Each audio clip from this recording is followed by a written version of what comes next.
Hey guys, Daddy-O here from Dad Adventure TV.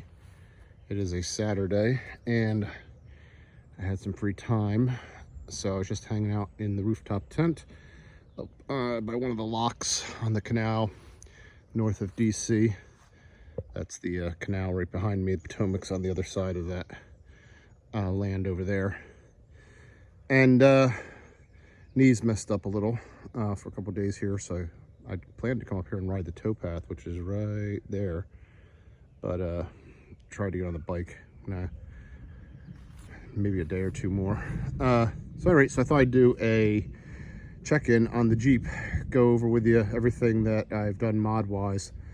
So I guess we should start here with the front. So this is the Rugged Ridge Arcus bumper. It's a shorty, as you can tell, doesn't go out over the wheels.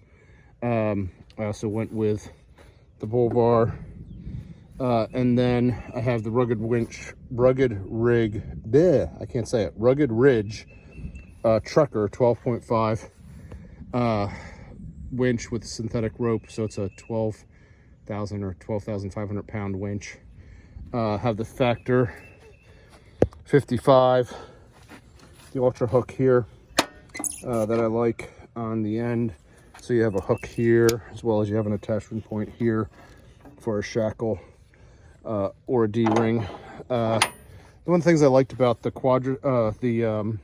Rugged Ridge Arcus bumper is that it has these built-in hooks here for a quick throw a rope over, pull yourself out, as well as it has the D-ring attachments here, so you can have both of those. Also have the Cascadia 4x4 license plate mount. For the lift, it is the AEV Dual Sport RT lift with the 3-inch high capacity coils, because with all that and the stuff that's in there, she's a bit heavy. So you can see the RT comes with the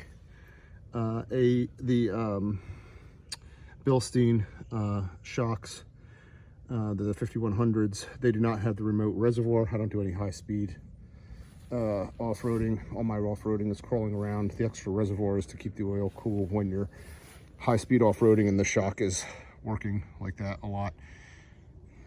When the shocks wear out, maybe I'll upgrade to the other shocks, but I love the coils. There is the high capacity coil, and it's a triple spring or triple rate, so it's progressive, and it has 3 different sections of progressivity to it. So it's still pretty plush off the top, which you can see right there, and then as you get closer up to the top, the coils get closer together to make it more difficult to compress the shock and handle those high speed hits and those really hard heavy hits, so that you're not bottoming out so much. It also has the increased bump stops on it as well. The wheels are the AEV, I don't know how you say it, Savage Ray? I don't know. SAVAGERE 2, Savage Ray 2 wheels. I got the little, let's see if I can show you these, the little AEV yellow caps, center caps, because I like them. I thought they looked cool. You can see that one's gotten dinged by a rock on the trail a little bit. They're bugs out here. 17-inch by 8-inch. And I'm rolling 37s. Those are Falcon Wild Peak AT3Ws in 37 by 12.5. When I got the Jeep, the 33s were the Falcon Wild Peak AT3Ws.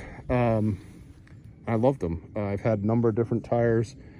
I was not a fan of the Nitto Ridge grapplers on wet, hard surfaces. In fact, I thought they were downright dangerous on the road. I've had a couple of Coopers. Anyway, I wanted an aggressive all-terrain, not a mudder, because I don't do enough mudding to require a mudder, and I do a lot of snow driving, so I need something with a good compound in the all-weather. These are the 3 Peak Mountain rated, and they do actually really well. I know there's all this debate about the nomenclature system, but I can tell you that these do well in snow and slush. Ice, of course, is ice. There's not a whole heck of a lot you can do on ice. But one of the things I liked about these for wheeling is the tread depth is the deepest in the market. I believe it is 19-30 seconds. So it is a deep tread. They're siphoned, which is why I think they're so good in the wet. They are really good on wet rock. You know, in the Appalachians, however you want to say it, I don't really care. We have a lot of going from muddy trails or bog holes right onto rocks. Oftentimes the rocks have a hole in the front of them that's wet and muddy. So good traction on hard surfaces, granite, shale, that's a lot of the stone that we have in the mountains, is super important. These do really well. You can see they also have some good side edging that's pretty aggressive without being ridiculous, so you can really dig in. I really like them. I've never really aired down to more than about 13, I think, is the lowest I've ever gotten. Usually 15 is about what I'll go down to, and they work really well at that. Have not done the upgraded steering knuckles or the heavy duty ball joints. Ball joints are doing okay. When I replace them, when I need to replace them, I will replace them with a heavier duty version. I've also not updated the brakes. This thing stops actually still really well. So honestly, I don't really feel like the brakes need to be upgraded. Hey guys, so I completely forgot to mention about the gears. When I went to the 37s, I went with the Dana Spicer 5.13s. I like them a lot. They've been great. I mean, they did what I wanted them to. When I had the 35s, the 410s were okay. If I had kept the 35s, I probably would have gone to 4.56 gears. I think they're ideal for 35s in the Gladiator, especially when you're carrying a bit of weight and you drive in the mountains like I do on the interstate. That's really where it was killing me. The mountain roads, interstates. When I went to the 37s, I knew it was going to be a re-gear in order. The only question is what gears to get. And like I said, I went with the Dana Spicer 5.13s. Happy so far. Really, this will be my first season wheeling with them. So we'll see how they work on the trails. I've only had one short little trip so far on them off-road, so we'll see. That's about it. Back to the video. Let's see. Moving around to the side. I'll show you this side over here. Oh, these are, I forget the name of the company. I have a whole video on them and on the install, but these are for carrying jerry cans.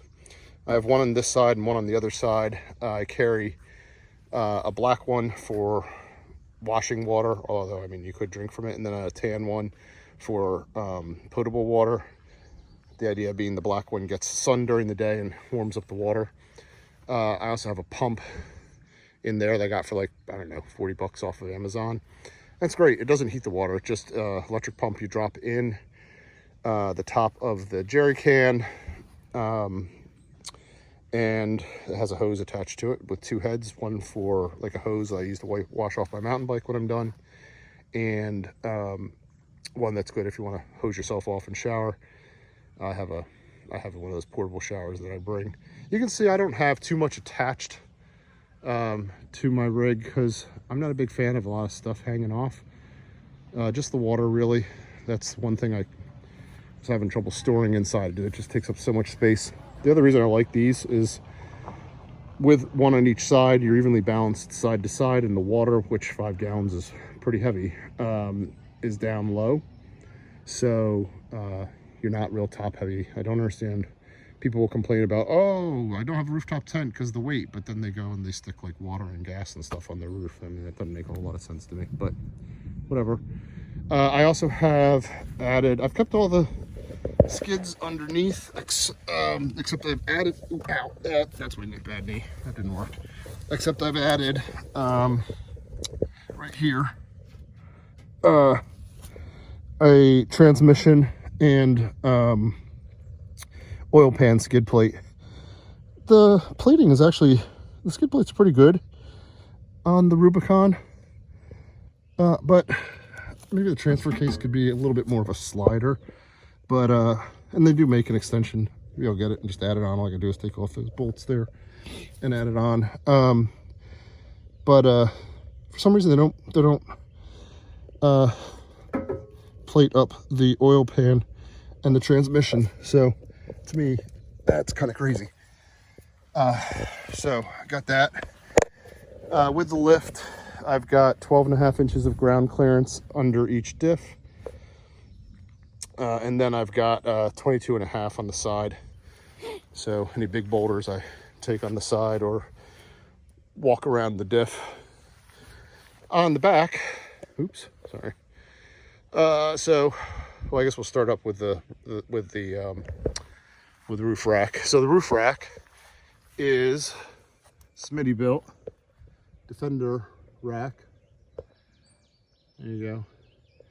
I like it because I can still take off the freedom panels. With all the stuff I have inside, I'm never taking this piece off, the back piece. I'll show you why. Yeah, so don't mind the work. That's all my files for work, but like this bag, this bag, this bag, this bag, these all stay. It's all clothes and medical gear and food, more clothes, mountain biking shoes, flip-flops, all sorts of stuff. I have up here all my mountain biking and hiking gear, clothes basically. So this part's never coming off, but I love taking off the freedom panels. They fit on the floor behind the seats, and having that open air experience. It's awesome. In fact, I had it today. If it doesn't rain here, I'm going to take them off on my way home. Then on the back here, we have the AU cab canopy, as the Aussies like to call it. This was the second mod. The bumper and the winch were my first because I wheel a lot by myself. This was the second, or maybe this was the first. Anyway, they were pretty much back to back. This thing is awesome. I cannot recommend AU cab enough. They are amazing, great brand, amazing stuff. You know, the ability to access your gear. Sometimes that one sticks the backside gear behind it from the side means these are pillows, shoes, you know, backpack for hiking, little thing for sweeping out the tent, thing for carrying my chair. I've got a couple more chairs in here, another hammock with stuff. This is my dry suit. I got some paddles up there. But I can access all this stuff here, has lights.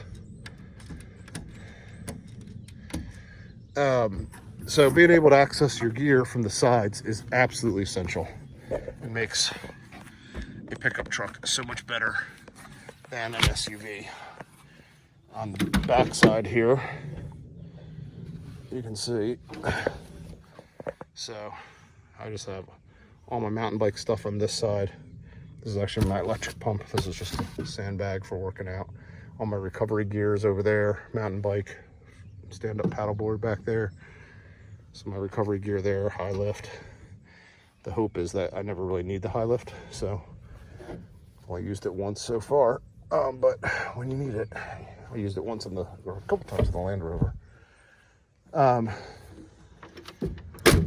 So anyway, I'll do a deep dive as to how this is organized again. It's been a minute since I did that video, but this thing is awesome. As I said, I can't recommend AU cab enough. And then up top is the rooftop tent. It's actually a Centauri, is the brand, Centori, Chinese brand, but they've got a actual warehouse in the US and a guy in the US. who's really responsive, good dude. I did update the pistons because it came with, I don't know what they were made out of, some part of them was plastic, and I got for, I don't know, I think it was like 40 bucks or something. They'll sell you the upgraded stainless steel pistons, and you put them on. It's called the let me think about the name of it. It's a clamshell, so you know this part just goes, and so it's like, oops, like this, right? So you got a triangle like that. I can't remember the name of it, but at any rate, the reason I liked it, it's the XL version, and it is, if you can see from the back, almost the width of a queen bed. It's 58 inches wide, I believe, on the interior. It's one of the wider ones you can get, and it's also not very heavy. It's 170 pounds, which is not that bad. I got the low rise bars on the IU cab. It was a pain, took me forever to tighten the things down as a result, but it keeps the weight relatively low. Between, so you got the weight of the tent and then the roof rack. That's all offset by the wheels, the tires, and the skid plate. In fact, actually more than offset by that. So it's actually, you know, it's not really top heavy. I've been at, I can't remember now, 20 something, 24 degrees, I think, tilt, with the sway bar disconnected, and probably still had I mean, it was butt clenchy, but I probably still had a degree or two to go before getting into the danger zone of rolling. So, you know, if you go slow and you pick your line and you're not a Yahoo, and it drives great on the road. That's one of the things I have to say about the AEV suspension. Man, I think it's awesome on the road. I mean, I'm on the Rock Creek every day, and it's a twisty, turny road, and I'm going past everybody else. I might drive a little bit quickly. Of course, got the little stubby antenna. Always got to do that on a Jeep. I think that's pretty much it for the mods. I haven't gone crazy. I did add added a hitch back here, so I got to get a hitch skid plate just because it will drag with a Gladiator with that back, and I might just get a rear diff skid plate. I like the metal cloak one because the way it attaches. Some of them, they actually can cause more harm than good if you actually hit them, but the metal cloak one looks pretty good. So that's pretty much a walkthrough. I'll do a deeper dive on the interior of the IU cab, what I've got in there, and then also deep dive on the interior of the Jeep itself. I did, real quick though, you can see I did add some fun seat covers because, you know, why not? It's a Jeep, right? So there you have it, folks. That's Oxblood. Hope you enjoyed the tour. And if anybody has any questions about any of this stuff I've got on it, feel free to hit me up. I'll give you the honest scoop about it. Basically everything on here so far, as I said, I really can recommend. Yeah, I'll give you the real scoop on anything. So hope to see you all out there on the trails. Peace.